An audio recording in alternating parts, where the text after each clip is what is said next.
আসসালামু আলাইকুম, সকলকে তিতাম সরকারের পক্ষ থেকে স্বাগতম জানাচ্ছি। আমি তোমাদের সাথে আছি আলফা তিতম, শিক্ষার্থী, ঢাকা বিশ্ববিদ্যালয়। আজকে ভোকাব চ্যালেঞ্জে 30 ডেজ ভোকাব চ্যালেঞ্জ সিরিজে দ্বিতীয় ক্লাস অর্থাৎ ডে 2 আমরা হচ্ছে টেক্সচুয়াল ইউনিট 2 নিয়ে আলোচনা করব। ইউনিট 2 যেখানে তোমাদের দেওয়া আছে হচ্ছে ড্রিম। বিগত বছরগুলোতে ঢাকা ইউনিভার্সিটির বি ইউনিট সহ অন্যান্য ইউনিটে যেখানে হচ্ছে রিটেন আছে, সেখানে তোমরা একটু খেয়াল করলে বা কোশ্চেন ব্যাংক যদি সলভ করো তাহলে দেখতে পারবে যে এই টেক্সচুয়াল ওয়ার্ড মিনিং দিয়ে সেন্টেন্স মেকিং এসে থাকে। সো আমরা সেটাই দেখব। চলো শুরু করা যাক। প্রথমে আমরা দেখব হচ্ছে, একটু খেয়াল করে দেখতে পাবো প্রথমের ওয়ার্ডটা আছে হচ্ছে রিভারি। অর্থাৎ রিভারি অর্থ কি? দিবা স্বপ্ন, অর্থাৎ দিনে স্বপ্ন দেখা। যেমন এডমিশন ক্যান্ডিডেটরা এখন আছো, যারা হচ্ছে অনেকেই পড়াশোনা না করে দিবা স্বপ্ন দেখছো যে আমি হচ্ছে ঢাকা ইউনিভার্সিটিতে চান্স পেয়ে যাবো, বা এসএসসি 25-26 যারা আছো দিবা স্বপ্ন দেখিও না, ঠিক আছে? তাহলে হচ্ছে চান্স পাবা না। সো রিভারি করিও না। স্বপ্ন দেখবো হচ্ছে স্বপ্ন সেটাই যেটাকে তুমি ঘুমিয়ে দেখো না, বরং কাজের মাধ্যমে বাস্তবে রূপায়িত করতে পারো, ওটাকে বলা হয় স্বপ্ন, ঠিক আছে? পরবর্তীতে দেখো শ্যাডোই। শ্যাডোই অর্থ হচ্ছে কি? ছায়াময়, ঠিক আছে? তোমরা হচ্ছে ইউনিট 2 যখন পড়বা তখন প্রতিটা ওয়ার্ড মিনিং খুব ভালোভাবে জানবা। আর আমার ক্লাসটা দেখলে তোমরা অনেকগুলো ওয়ার্ড মিনিং শিখে যাচ্ছ। সো পরবর্তীতে ইনশাল্লাহ আর প্রবলেম হবে না। আর এই ওয়ার্ড মিনিং গুলো দ্বারাই তোমার ঢাকা ইউনিভার্সিটি বি ইউনিটে কোশ্চেন হয়ে থাকে সেন্টেন্স মেকিং, ঠিক আছে? তাহলে তোমাদের যদি ওয়ার্ড মিনিং জানা থাকে তাহলে তোমাদের সেন্টেন্স মেক করতে কোনো প্রবলেম হবে না, ঠিক আছে? পরবর্তীতে দেখো ফ্র্যাগমেন্টস। ফ্র্যাগমেন্টস অর্থ কি? টুকরো, ঠিক আছে? ফ্র্যাগমেন্টস অর্থ হচ্ছে টুকরো, টুকরো।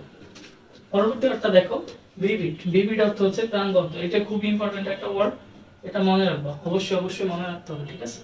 এবার পরবর্তীতে দেখো যে স্টিমুলি। স্টিমুলি অর্থ হচ্ছে কি? উদ্দীপনা, ঠিক আছে? মানুষের যে উদ্দীপনা থাকে না, ইনার, ওটাকে বলা হচ্ছে উদ্দীপনা। পরবর্তীতে দেখো আনরাইভেল। আনরাইভেল মানে হচ্ছে সমাধান করা। এর আরেকটা সিনোনিম ওয়ার্ড কি? সলভ, ঠিক আছে?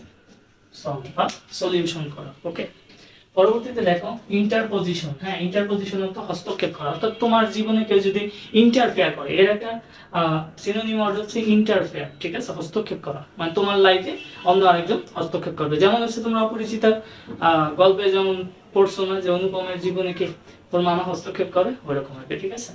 পরবর্তীতে দেখো বাফলিং। এই বাফলিং গানটা দেখবো অবশ্যই।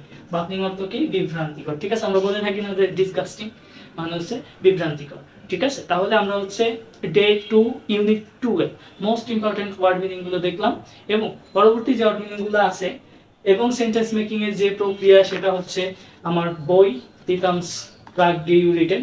এবার ঢাকা ইউনিভার্সিটি সহ জগন্নাথ ইউনিভার্সিটিতে তোমার ডিরেক্ট কমন এসেছে।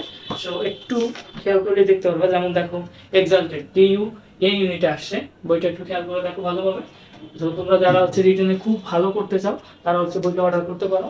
দাম হচ্ছে বইয়ের মাত্র 150 টাকা। এবং তোমাদের 25 এবং 26 ব্যাচে যারা আছো তোমাদের জন্য আমি হচ্ছে স্পেশাল রিটেন ব্যাচ লঞ্চ করবো ইনশাল্লাহ। সো তোমরা যারা ঢাকা বিশ্ববিদ্যালয়ে চান্স পেতে চাও তারা আমার সাথে যোগাযোগ করো এবং রিটেন ব্যাচে ভর্তি হয়ে যাও। ধন্যবাদ সকলকে। আসসালামু আলাইকুম।